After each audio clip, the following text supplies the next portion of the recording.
অস্বাস্থ্যকর ও নোংরা পরিবেশে খাবার তৈরির দায়ে আবারও জরিমানা গুনল চট্টগ্রামের কুটুমবাড়ি রেস্তোরাঁ।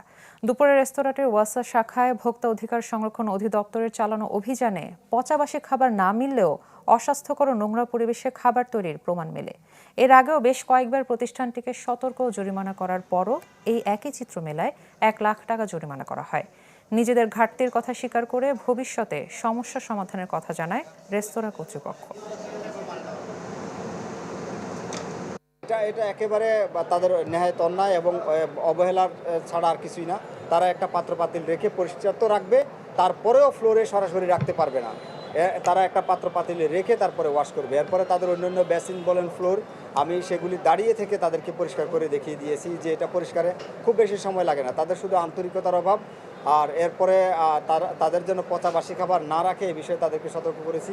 আর তাদেরকে 1 লক্ষ টাকা সতর্কতামূলক জরিমানা করেছি। নতুন এবং ফিরে আসা গ্রাহকদের জন্য নগদে চলছে ক্যাশব্যাক সহ প্রতিদিন হাজারো উপহার জেতার সুযোগ। হবে আশা আর ফেরা, সারপ্রাইজ সেরা।